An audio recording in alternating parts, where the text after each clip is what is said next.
And in 1995, I was in a psychiatric institution with major anxiety disorder, panic disorder, PTSD, and depression. So welcome to the conference. I'm so happy you're here. And so I don't mean to be flip, I really don't, but it's my story and I'm not ashamed, I'm not embarrassed. It's why I'm here with you today. I am Tammy West, and that is my story.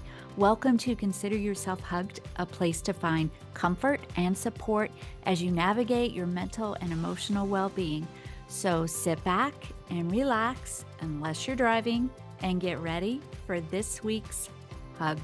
You who are listening or watching, just so you know, we've already had a tech glitch. So we recorded for what? Not long. 5 minutes.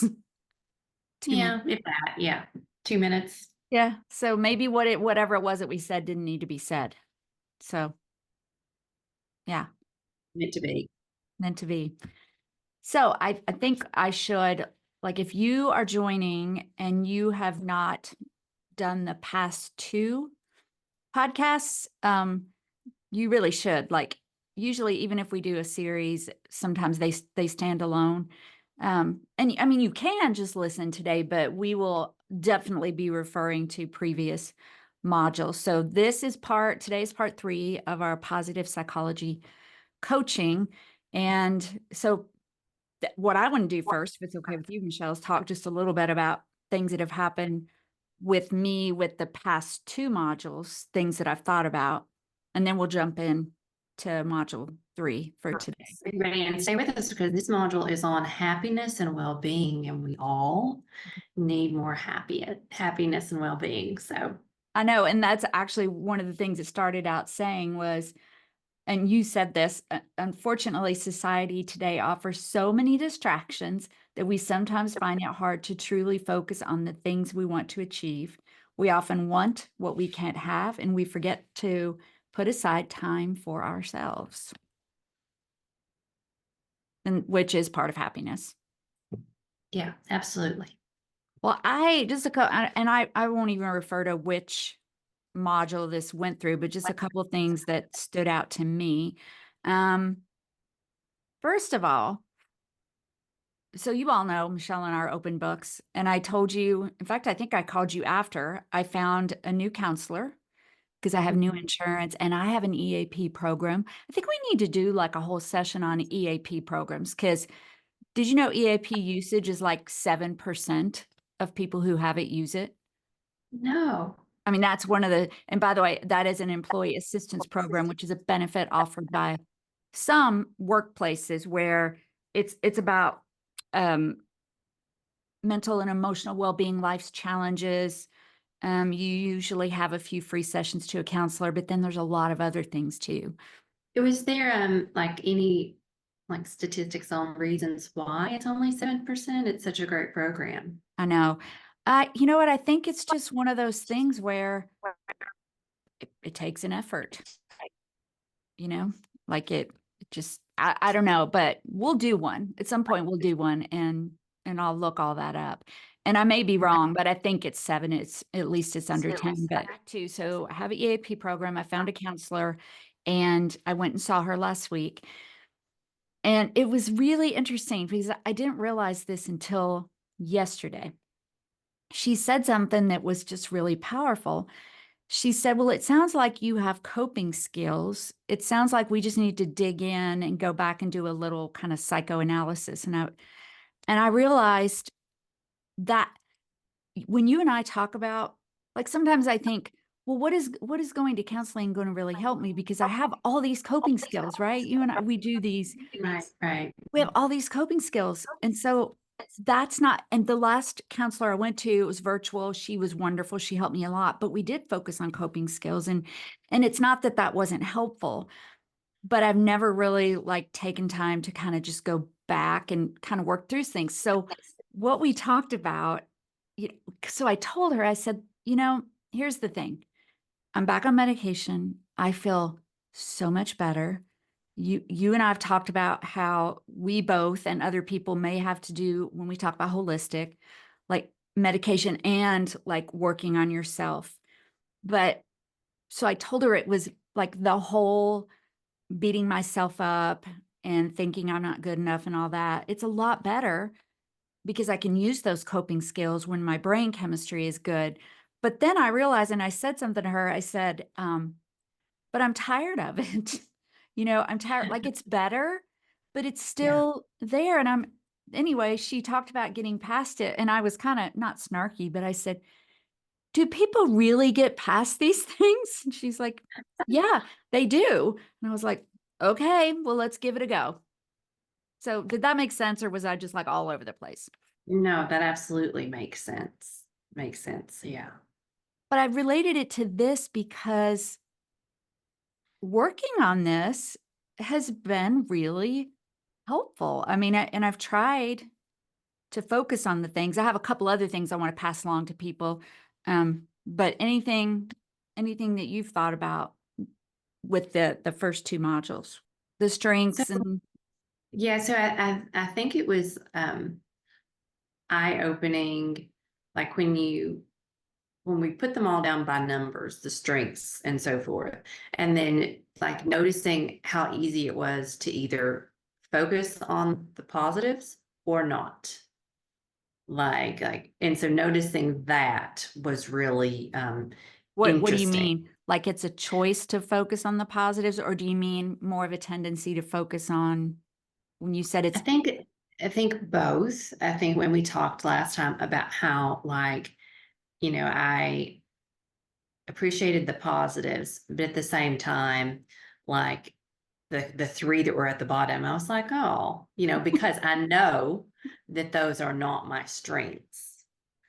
And so like looking at it of, okay, you already knew this, so why be, because it's sad about on it? paper, right? Yes, it's on paper, but the whole purpose of it is to look at the strengths and where to utilize those. Not that you can't work Yes. on building the others, but that like saying, okay, here are the strengths. How am I going to use this to improve things? Like noticing that, like my tendency, I looked at the strengths, but then I did fairly quickly go to these are my bottom ones. I knew that already, Yes. so.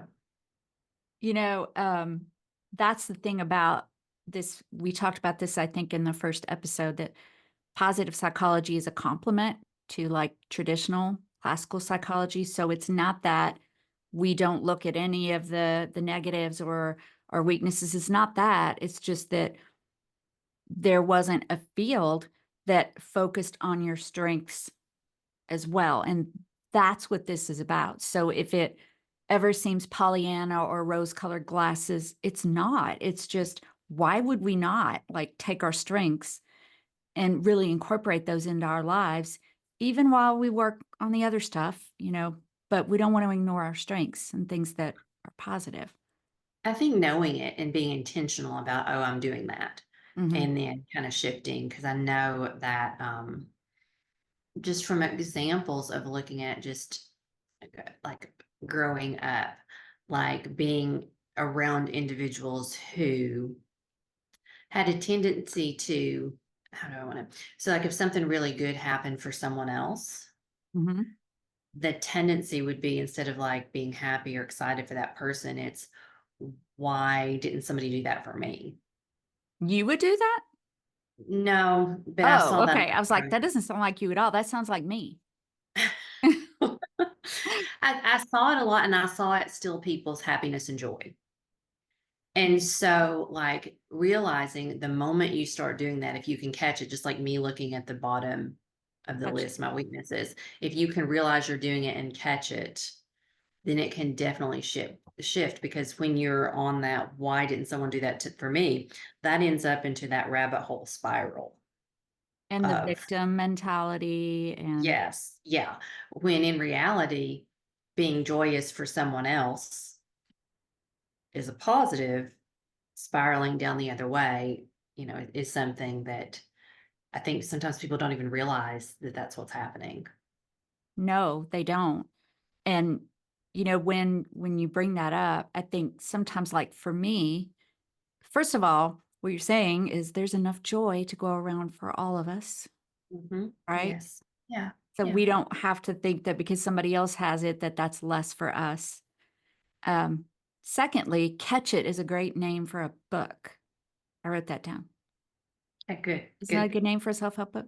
And I think it's- thirdly, Yes. I know for myself, when I see something good happening to somebody else, if I feel that weird sense, I don't think like, and that's something I've worked on for a long time. For me, sometimes it's the whole comparison thing. Like it's not about like, I'm not happy for them.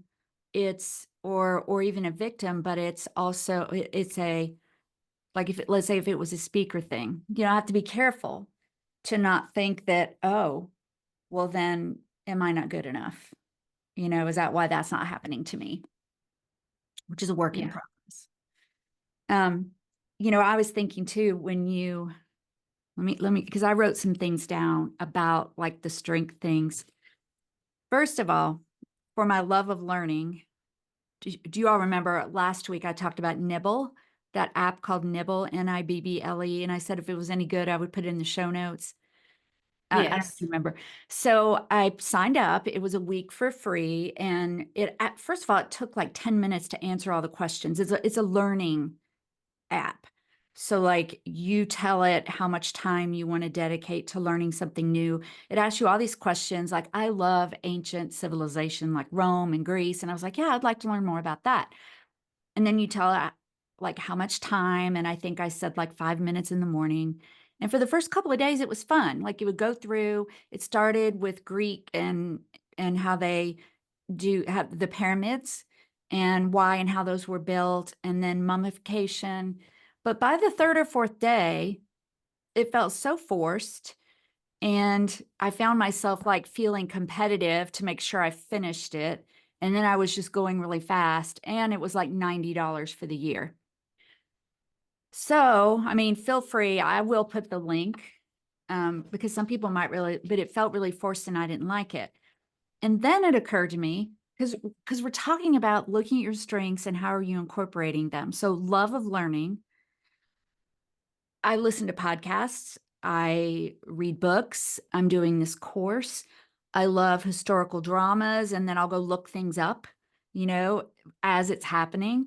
Like the shows that Tim and I've watched about Rome. And I did this sequence one time. I think I told you maybe it's been 7 or 8 years ago, but we watched the show Rome. And then I wanted to know like what came next and what came next. And I found this website that took me all the way up through like historical dramas. And I'm like, that feeds me. So I don't have to force it. That's one thing I had. And then I think I said to you, so forgiveness is one of mine. Did I say this last week that forgiveness probably isn't a daily thing? I was like, well, that's important, but it's probably not a daily thing. Did I say that out loud? And then I was like, I'm walking the other day. I'm like, yeah, it is. I mean, I'm not talking about major forgiveness, like from my mother or my father. That's, and then we talked about like my bully, but we all encounter opportunities all day where someone has said something or done something. And I need to, the prayer, forgive those who trespass against us. It's going to happen. So there's opportunity. And that's all I had about strengths. Oh, and one more thing. This wasn't about strengths, but back to the first thing about positive emotions, which we're going to talk a little bit about that today. But the app that y'all know I love, How We Feel. I posted this, I think, in the women's Facebook page, but we can follow each other. And I don't really know what that means because no one's done it yet. But like I posted an invite in the Facebook group. I'll send it to you. And I really don't know how much it shares. Maybe you and I could do it and then we could let people know, because not everybody's as open book as we are, but you can like connect with people on this app, like sharing your feelings. So I thought that was really cool. Yeah, absolutely. And I think that like with the app, and also ties into what you're talking about with Nibble. I think that We have to be careful when you say that word. Sorry. Nibble. sorry, I'm sorry. No, I said we have to be careful when you say that word. Go ahead. Like I have to decide which of those things I how do I want to say this? So like for something like the learning app, I'm just going to call it the learning app. For something like that, I don't necessarily think that my life and you know, when you look at your life too, like is our life conducive to doing something like that every single day? And does it bring us joy? Because, or do we at times want to look at different things that day? So like looking at the same thing 7 days a A- week. And isn't Yeah. love of learning one of yours? Yes, it's definitely one of mine. And so, but at the same time, I'm sporadic in that. Like, oh, I wonder about that. It's the curiosity piece. I wonder about that, and then I learn about it. But if there's something where I'm like forced to learn about something 7 days a week when I may not have time at that time, it's different. And like with the emotions app, I still haven't downloaded it. And the thing is, I made a note to do it. It isn't that I don't want to. It's that I do the module, we do the podcast, I take off with the rest of my week, and I just don't do it. And so Yeah. like almost Well, everything no at this point, pressure, by the way. Don't feel pressured to do well, the I emotion want, app. but the thing is, I want to do it. But the thing is that it's almost like, which may be a negative as we look today, like life at this point has to be a little scheduled, or Mm. those things don't get done. Like if I don't intentionally write certain things down, then It doesn't happen. it doesn't happen just because I've moved on to like other things that week. And I think like, I mean, everybody, men, women in general are busy, but Mhm. particularly like with women having multiple different things we're managing. Yeah, Most of the time, most women, it isn't just about them. right. Right. Well, So that's a good point. I with the learning app, that's a good thing to call it the learning app.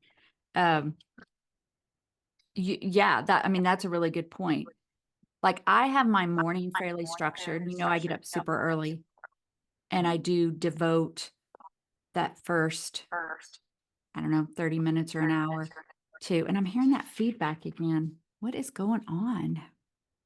Turn it down a little bit more.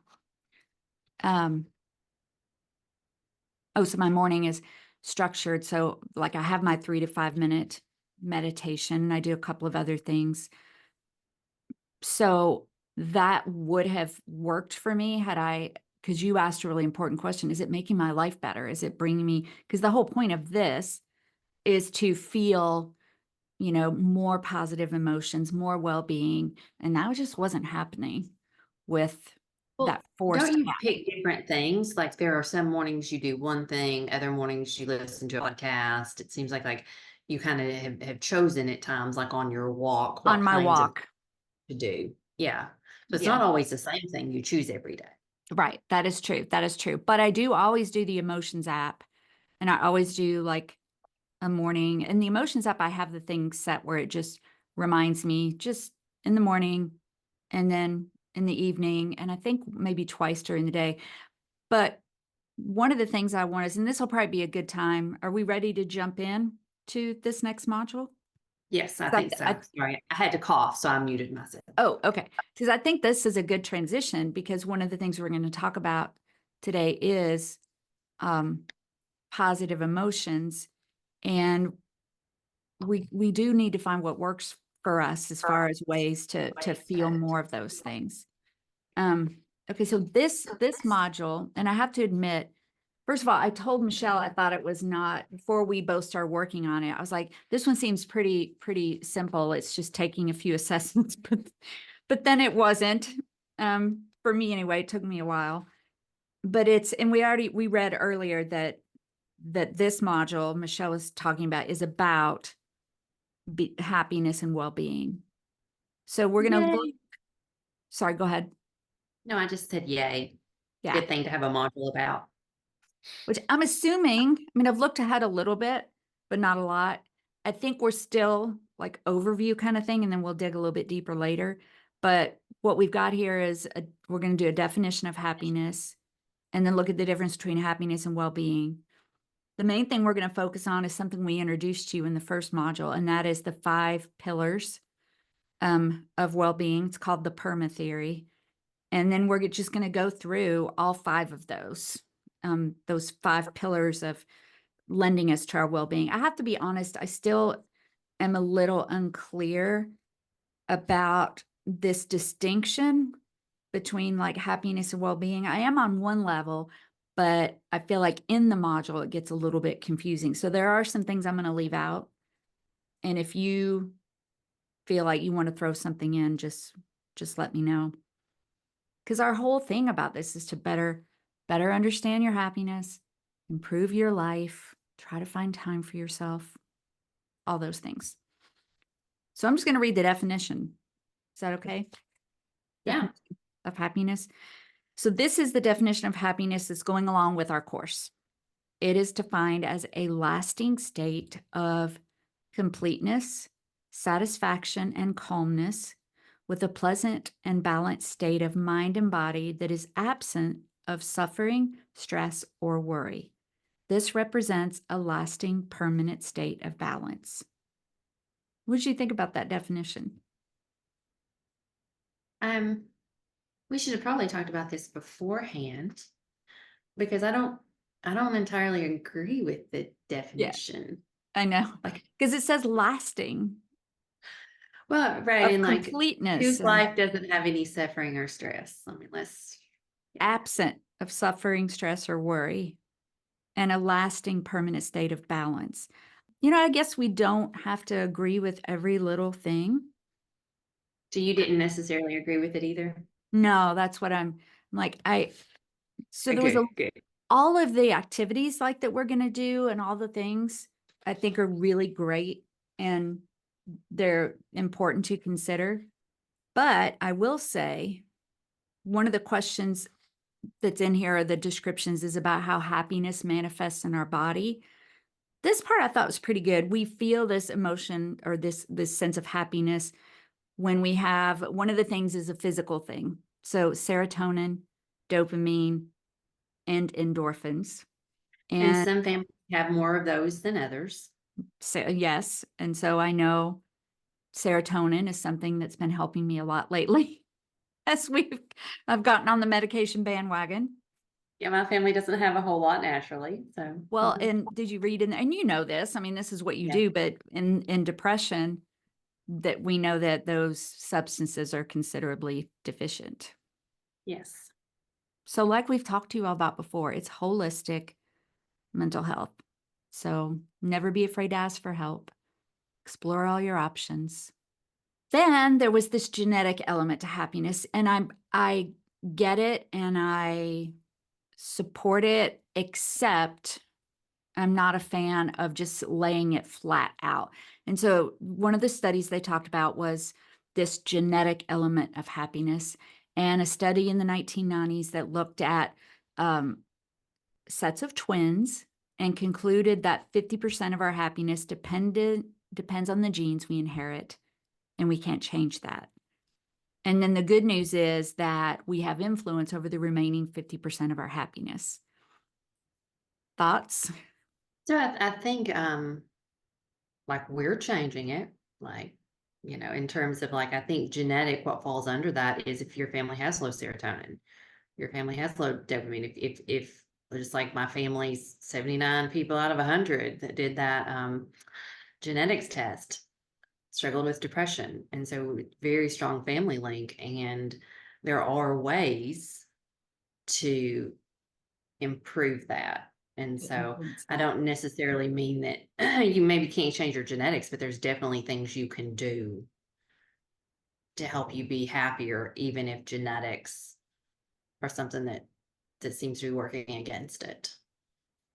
Agreed. I thought that is a great way to explain it.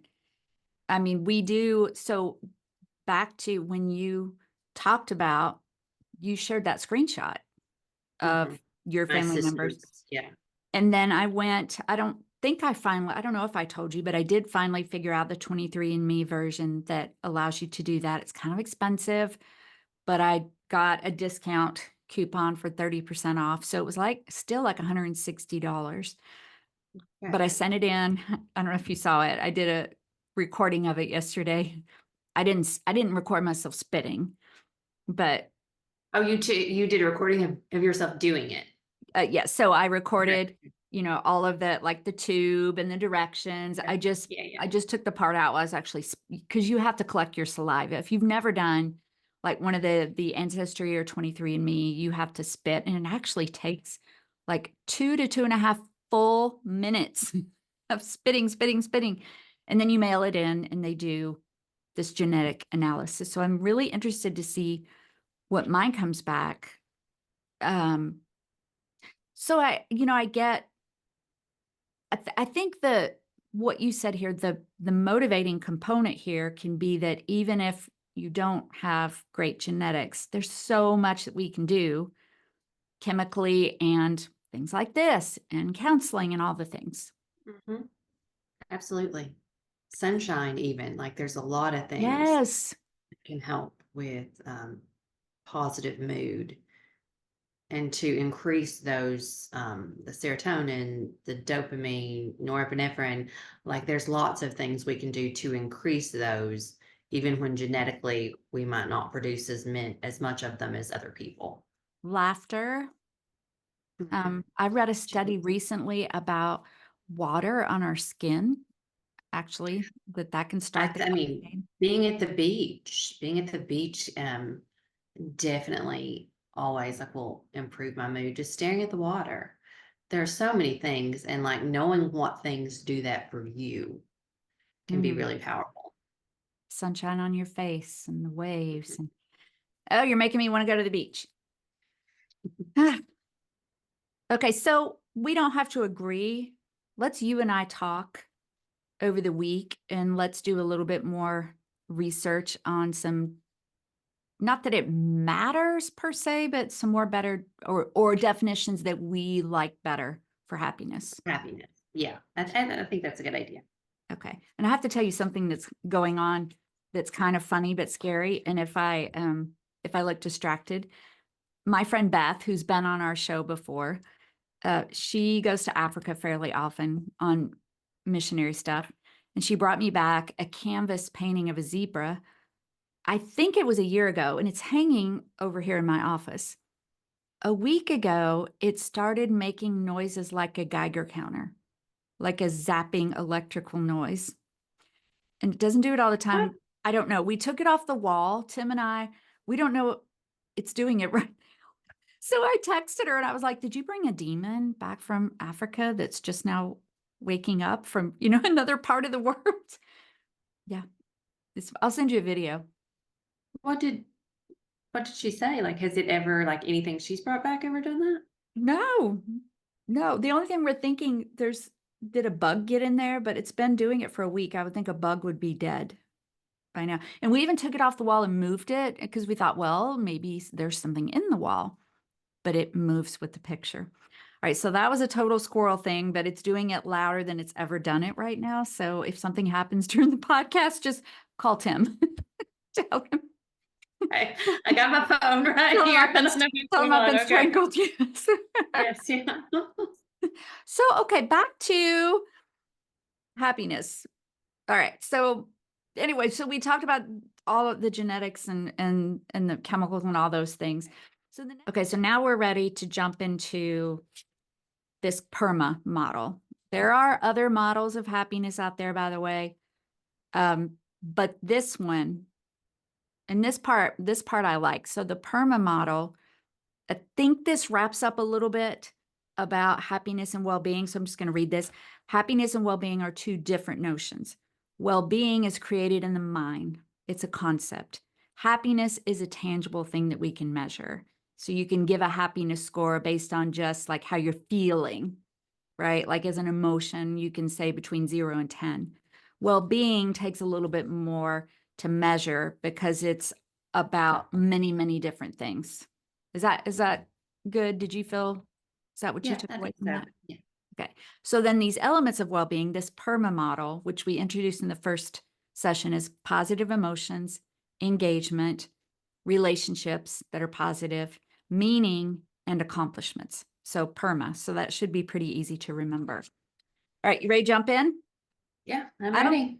I don't think this part will take very long, really. It's more about just going through each one. And okay, so the first one is positive emotions. And I feel like we've spent quite a bit of time on that already. Um,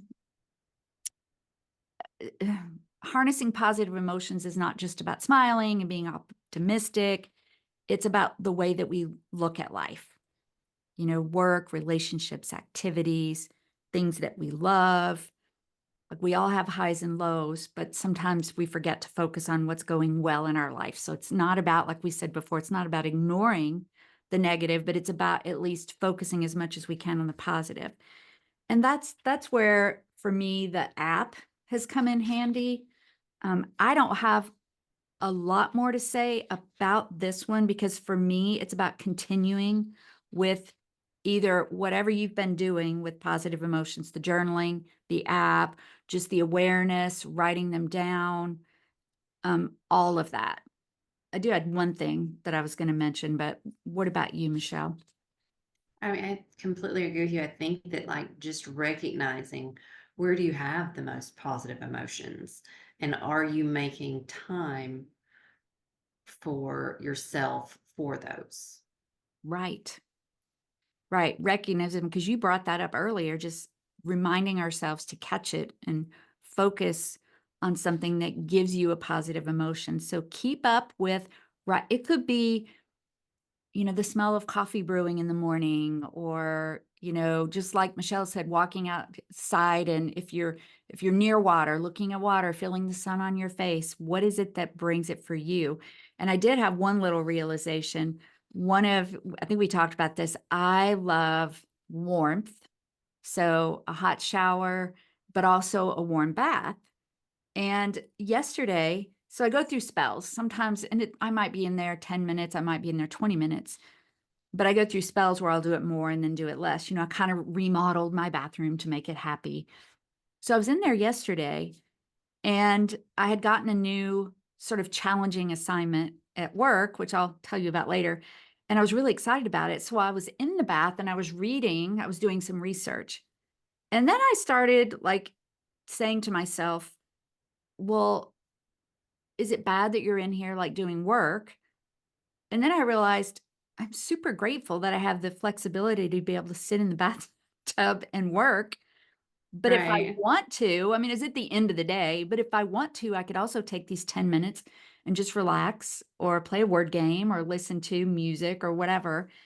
And then I remember that I often revert to those words that were spoken over to me, that you have no initiative and you're not working hard enough. So I'm going to just remember that being that thing that gives me that positive emotion, I don't have to feel pressure to do that thing in a certain way. Whatever happens while I'm in there, if I'm still feeling it, it's a good thing. Absolutely. I don't know if that makes It's sense. the positive emotion that is key as long as there's still like rest and a positive that's coming from Yeah. it.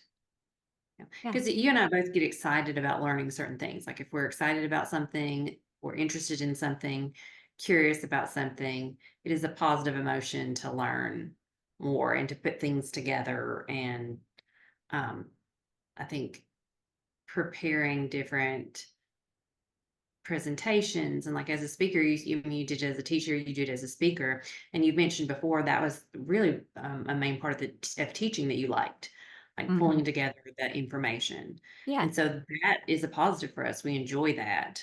Or should only speak for myself. It's a positive for me. I No, really enjoy. no, it's true. Me too. And so like there are different times that's a positive. If I'm exhausted and I'm having to do it for whatever reason, that's a different scenario. Yeah. Yeah. You're right. And you just made me realize that doing that in that bath and then reading something that I had just learned I was going to do and getting excited, combine those two things. The warmth that I love and the love of learning. Yeah, yeah. I mean, even like I think that like if one of the things for me is having like spaces, like um a space that gives me like a certain feeling like comfortable. And so like even if there's like a portion, whether it be your bedroom, a portion of a room, whatever it is, when someone can create a space that is very positive for them, that can even be kind of like your sanctuary. That is true. Like behind you. It's so pretty. Yes, like behind me or in your bath, And your my bath. bathroom. But you Yeah. saying that just made me realize we are talking a lot today. My space that's pretty is behind me, and my space in front of me has sound guards, ring lights, and I'm going to change that. I mean, I have to have those things, but I'm going to work on that wall. Where it's what you get to see. Yeah. What about you? Because your wall behind you is beautiful, but what are you seeing? So it's probably medium right now. I have some pictures I'm gonna hang up, but this space is pretty new for me. Um, and this is an unusual color to paint a room, especially for meetings and so forth. However, it brings me happiness. Oh, it's And so beautiful. I went with that. And so like I'll have some pictures to hang up, but you're right. Like it's not, I did the behind me first, more so, and then I'll do kind of that what we're looking at. So that's very, very important because especially, I work from home one day we can do telehealth, but you work from home all the time. All the time. Yeah. Yeah. Yeah. Okay. Well, that's Michelle and I have a note taker in here, and it tells us what we've promised to do. So we're both going to work on what we visually see in our Mhm. offices too. Okay, so positive emotions. The second pillar of PERMA is engagement. And engagement is, we talked about the first time, because we've really defined all these, is when you have that sense of flow. Like you feel energized and dedicated and you're absorbed in what you're doing. And the exercise for this was to explore this state of flow. So I'm going to put some questions in your activity sheet. We might just share, both of us might share something here, but here are the questions that you want to think about when it comes to feeling a sense of flow, being energized, concentrating, losing track of time. And we all need something like that. I will say, sorry, I'm bouncing around here, but one of the things that I've learned from this is I really do. I told Tim the other day, I want a hobby, and I don't know what that's going to be. I love reading. I get lost when I'm reading, like creating content. Those are things I get lost in, but I don't think I really have a creative outlet other than, I mean, I think that's I'm doing the creative, but same thing. I don't either. So yeah. okay. So we need to work on that. Yeah. Nothing has come to me yet, but I really want that. I do. I want to have something like that. So here are some questions that we'll put in there about thinking about a time when you got lost in what you were doing. And the questions to answer are, when and where did this take place? It could be at home, it could be at work, it could be at the beach. Were you alone or with someone? And if so, who were you with? Well, I think about the time Michelle and I were working on content at her house, and we just worked and worked and worked and worked and worked and worked. So we both had mutual goals, right? And Yes. we loved what we were doing. What were you doing? Was it, I mean, it could be anything. It could be work related. It could be something artistic. It could be something at church or anywhere. And then what did you feel? And it could be energized or could be calm. I mean, it just, what did you feel when you were doing it? And then think back to the beginning of the activity and how you felt.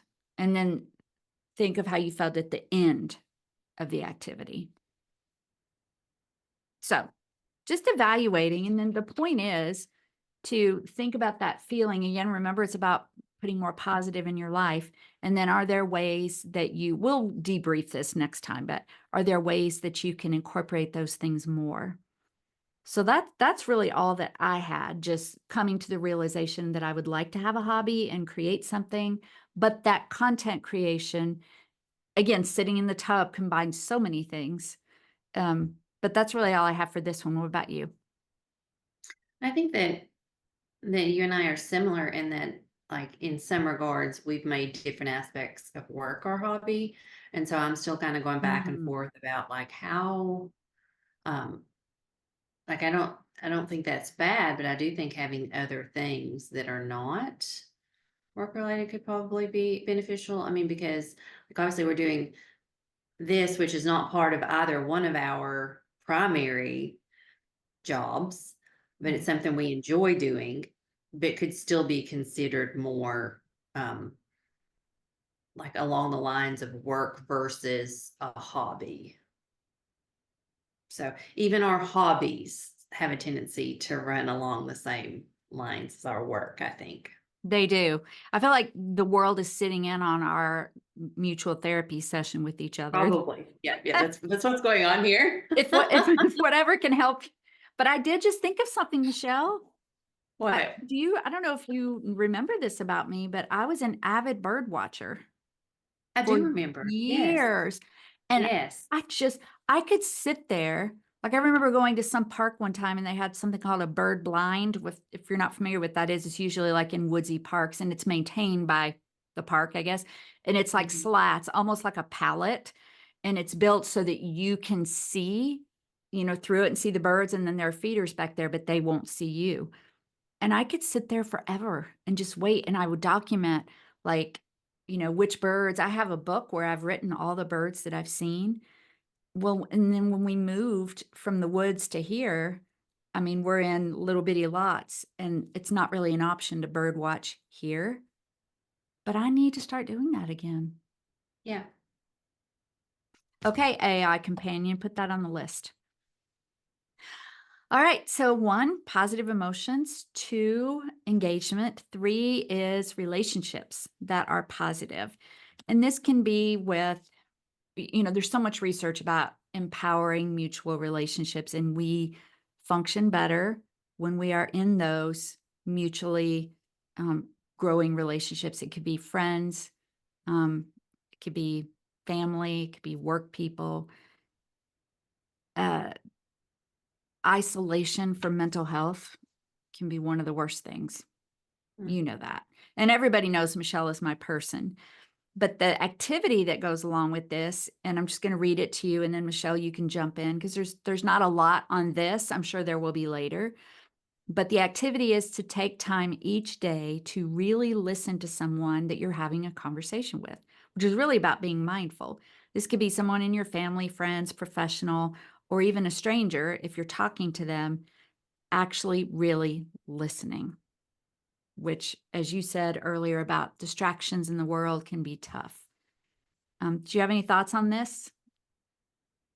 I mean, I think it's a really powerful exercise because I think as a whole, we probably think we do that more than we do, like as a population.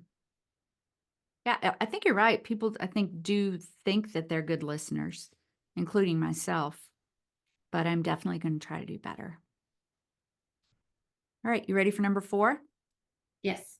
So the last 2 of these have an assessment, and then there's couple final assessments. But number 4, the meaning of life. And we've all asked ourselves questions about that before, like, what is the meaning of life? So it doesn't mean that we are going to uncover like why the human race is here, but what gives your life meaning? Like, are you doing something that you feel is really important? Do you derive meaning from what you do, whether it's from your work or maybe you're raising children and you're not like out, working outside of the home, or you're volunteering, but do you feel like whatever you're doing is giving yourself meaning? Do you want me to jump to the assessment? Yeah, go ahead. Well, so this will be in the activity. I took it. So for me right now, all we're going to do is read the questions, tell you what the scoring scheme is. I can tell you what I scored, chat a little, and then we'll have to just do some debriefing for next time. But so there's 7 statements. And the scoring is 1, you totally disagree, all the way up to 9, you totally agree. Now, if you're driving or walking or whatever, this one's a little bit hard to do just like in your head, but you can come back to it. So here are, remember, it's 1, totally disagree, 9, totally agree, 1 to 9. Number 1, my life is completely full of meaning. Number 2, I can dedicate most of my time to activities or tasks that seem meaningful and useful. Number 3, in the past, I have led a life full of meaning. Number 4, right now, my life is interesting and full of meaning. Number 5, I want to live an interesting life full of meaning in the years to come, which is really important for me now that I'm on the end part of. Number 6, up to now, I have a positive outlook on the meaning of my life and its purpose. And number 7, I have a positive outlook on the meaning of my life and its purpose for my future endeavors. You took it, right? I did. Yes. Do you want to share what you? Sorry, I'm recalculating. Okay, recalculating. You sound like a GPS. So my score, I actually took it twice. And the reason I took it twice is because I did it when I was just glancing at it like on my phone this morning, and all I did was total it up. And when I did that, I got a score of 57 with an average of 8.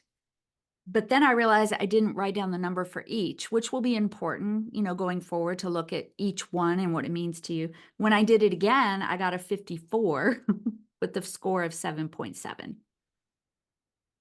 So An mine, average score. Sorry, an average score.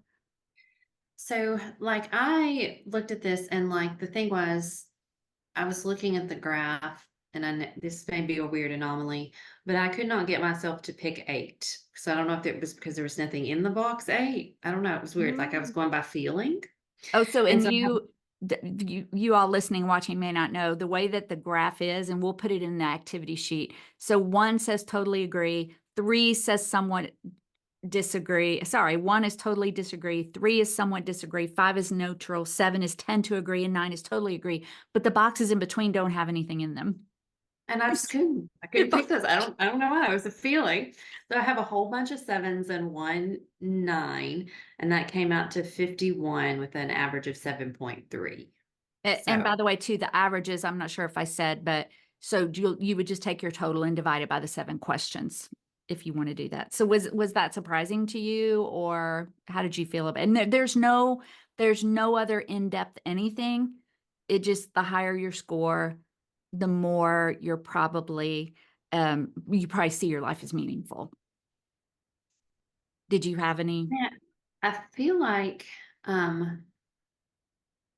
mean, I do see my life as very meaningful. So but I also probably by nature have a tendency not to pick a lot of the 9. Things are perfect. I And so know. I think there's some of that in there. Whatever was going on with that 8 box. So so mine so I'm not surprised by it, but I do I would have thought it would have been a little bit higher because most of the things I choose to do, I choose with a purpose. Like we just talked about. I don't have hobbies right now that I do just because I need those, but I don't really have them right now. It's more like I'm choosing to do this because of this. So That's really insightful. Like, really. And when you said that you tended not to pick 9s because like, oh no, it can't be.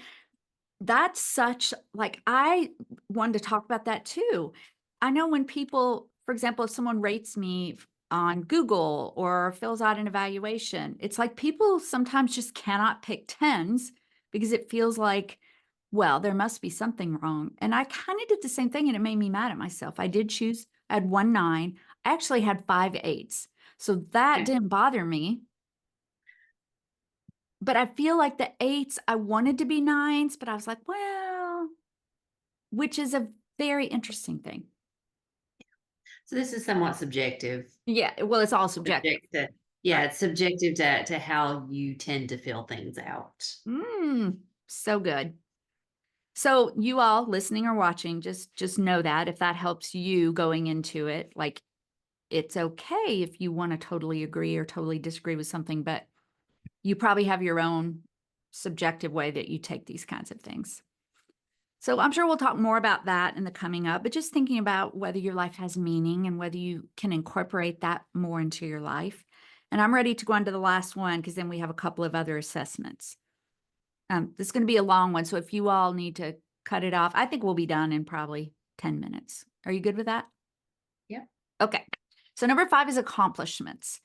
And Michelle and I were talking sort of offline about, you can accomplish a lot and still not have a sense of happiness or well-being, but having accomplishments or achievements in your life, if you pair it with everything else, can contribute toward that. Maslow's hierarchy of needs has that, at the top of the pyramid, this sense of achievement and personal accomplishments. So when we accomplish that, it's important. But interestingly, there was no activity for this. Did you notice that? Mm-hmm. I created one. Let me show you what it is. Yes. Okay. It'll be really fast. And this will be in the activity sheet. I haven't spent a lot of time with it, but I felt like it was something that would be helpful. So I created, drum roll, dun, dun, dun, dun, the ladder of accomplishments. So Very yeah. nice. So on the ladder of accomplishments, I had a few questions. I'm going to stop sharing because this will be in the notes. But what I did, and like I said, I haven't really worked on it yet, but I will. So the directions will be this: reflecting on 3 accomplishments from the past year, which spoke to me about, I need to be better at setting specific goals, but I guess an accomplishment is getting a job now that I can talk about mental health like every day. That was, I felt, an accomplishment. I finished my content for my Stress Club online course. I'm going to start recording in September. And then I became a contractor with the Institute of Child Nutrition and did several other works. So on that ladder, what you're going to do is just think about 3 accomplishments and how you felt. And then the second part is to create the ladder. And so writing those accomplishments on those first 3 rungs and thinking about the strengths and the skills that it took you to get there, but then looking forward on that ladder and writing down accomplishments as you go along. What do you think about that?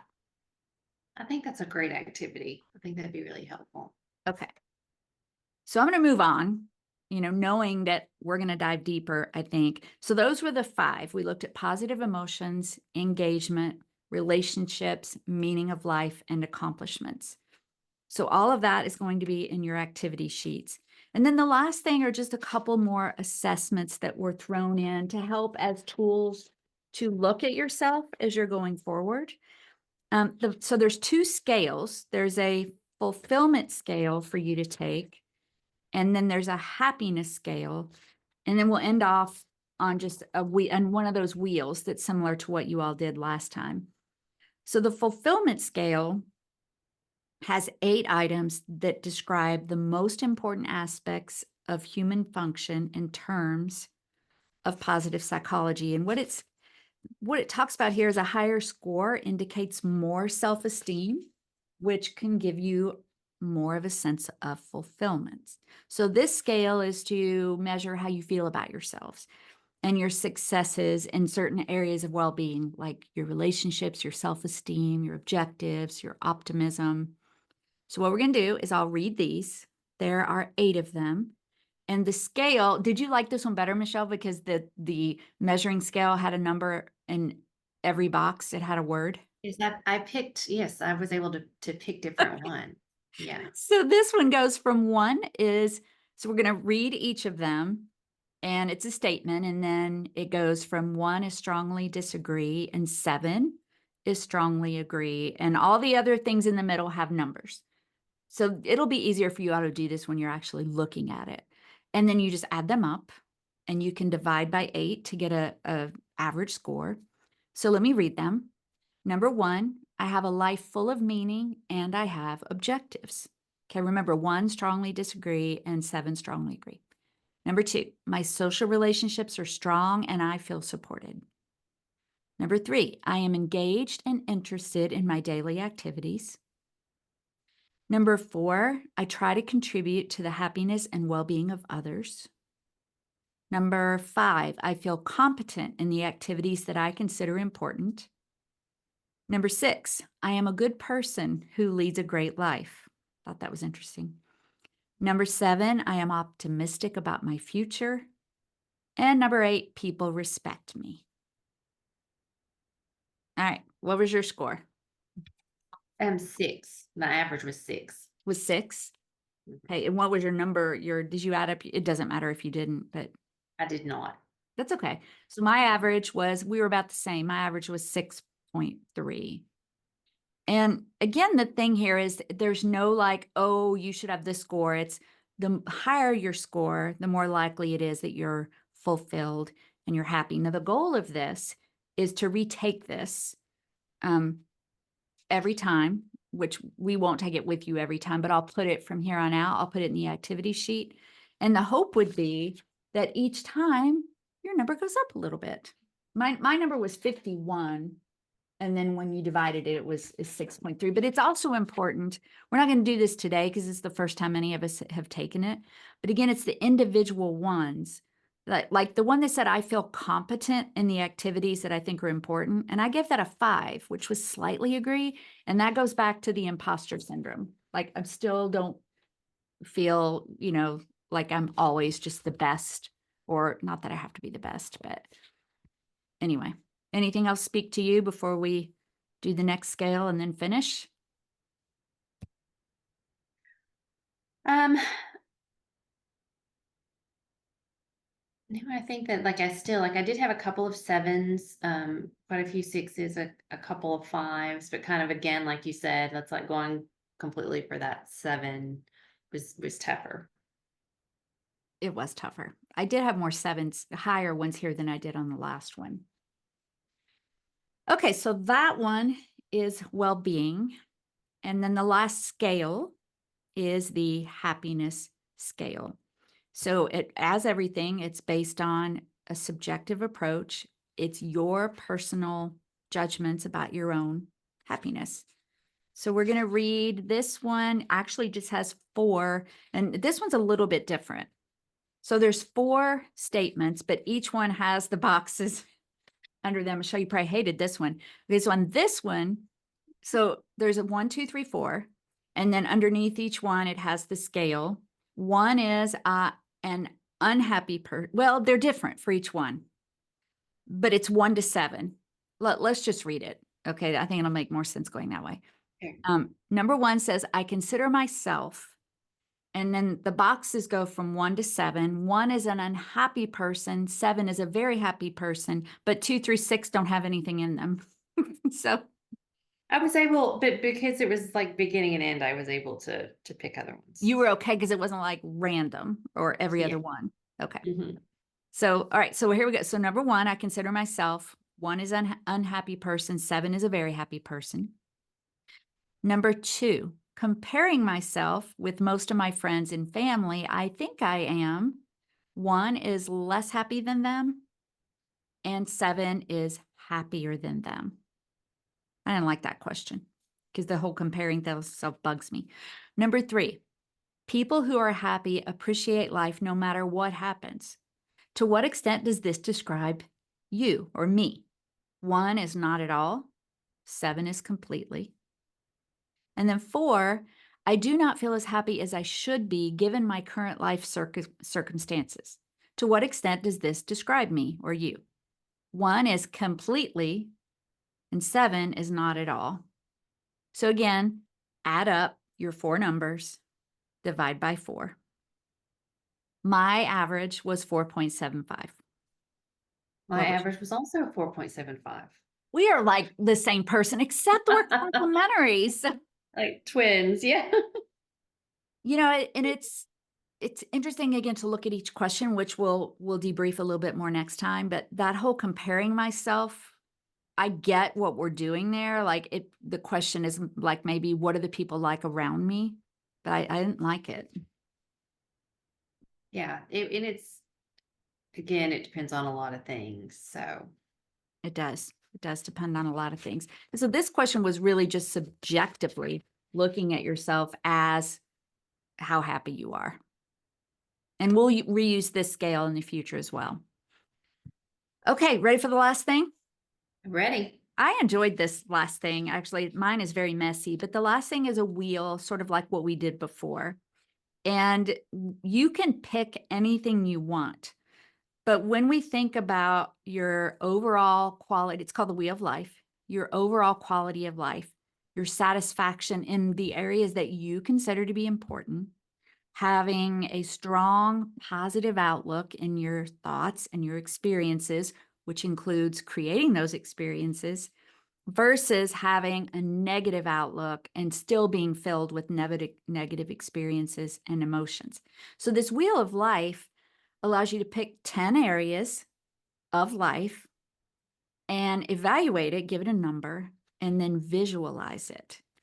So it looks like, let me share it. So, but of I'm course, if you're pretty driving sure or they just stole like the plans from Star Wars of the Death Star. Have you ever seen that? no, I can't believe that. Is Star Wars do you like not that I don't like it, but I didn't realize that you were a Star Wars It person. was super popular when we were kids. Well, So yeah, it's like, the kid. Yeah. that's true. But Although like I was a like kid. look at the next one down. Like if you look at the next one down, if you ever saw the movie and there was that Okay. picture that they would put up on the big screen of the Death Star. Okay, sorry, complete squirrel moment, We're, but we're going to have to look that up and put it in the show notes. okay. That's your job. Okay. Okay. So if you're not, of course, if you're not watching, you won't see this, but you will see it on the activity sheet. These suggested areas of life, and I just went with that because I don't know, I just did. But these are suggested 10 areas of life. Money, I'm going to paraphrase here, money, career or work, health and your physical activities, fun, hobbies and passions, your environment, which could be your natural environment around you or your physical building where you are, surroundings in the wider sense, like maybe an entire neighborhood, where your city or whatever, close family and friends, romantic relationships, learning and development, which I expect that to be a 10 for both of us, and spirituality. Your goal here is to rate each one of these things. And I think we're going with 1 is you're not satisfied with that area of your life at all. And 10, you're totally satisfied. So there's an example, again, it's going to be on the activity sheet. So what you're supposed to do is to write those areas on each section of the little wheel. And then the 1 to 10 is Death already Star. there for you. The Death Star, right? And then take your pen or pencil. And for example, on this one that some of you are seeing, some of you are not, career and work, this person chose an 8. So you just put a line above the 8. They chose a 7 for money. And then you connect all of those and you see a visual of the Death Star. Death Star. You can cut that out if you want. No, I love it. We just have to. All right, I'm going to hold mine up. Did you do yours, Michelle? I did not print the web and do that. I did it on paper. Well, that's okay. Mine is I'm not a very neat person. So I did mine. And my top ones were learning and development, spirituality, and career. My bottom ones were fun and hobbies and finances. I am not happy at all with everything's fine, but I'm just not happy with how that's all working out. Those were my bottom ones. My bottom one was fun and hobbies, and I separated passion because I feel like work wise for me there's a lot of like things I'm passionate about in work, and those were rated very high. But as far as like fun hobbies, we've already talked about that, so that one was the lowest. I did have quite a few 10s, the 6s, which is the bad part of having not put it on the web because I don't exactly remember what those were. Oh, you But called it a looking, web. I it like looks like that. a web. It does look like a web. It doesn't look like a Death Star. It looks like a web. No, I don't know if it looks like a Death Star or not. So yeah, I think that was the fun and the hobbies. let's see, is there anything? Health and physical activity, I'm trying to improve that. So that one was a 6. Let me see what mine was. Mine was a 7. So pretty close. I like this. And the thing we want you all to remember is these were just the ones suggested. Be sure that, maybe, I don't know, maybe career and work is just not, maybe right now you don't have a career or work. I'm just saying, don't pick something just because it's on here. Or if it's not one of your top 10 priorities, pick things that are important to you. And then by doing that, what I'm seeing overall here is like a puzzle that it's all so connected. I hate to keep going back to the warm bath, but I mean, when you look at like strengths and what you're passionate about and the things that give you positive emotions, this doesn't necessarily have anything to do with the wheel. But I think going forward, like when we come back together next week, we'll see more connections between the wheel and the assessments and what's coming up next and what we've done in the past. And I love seeing all that put together. Well, this was the longest we've ever talked without cutting it into 2 sessions. But quite honestly, I don't think we started recording so I think we might have gone a little over an hour, but it's important, I think. Do you? I do. Happiness is definitely important. Yes. Yes, yes, yes. Okay. Well, then I think that's all we have for today, right? That is it. All right. Well, more than ever, I hope that you all will, comment and maybe like connect with me on that app, the How We Feel app, and send us some of the things that you're learning and any of the activities that have spoken to you, or just positive vibes, just more than ever, I hope, because we have 7 weeks to go. And I'm seeing the numbers of listens tick up and up and up. So I hope that means that this is really speaking to some people. So yeah, give us, and rating and reviewing. We haven't asked you all to do that in forever.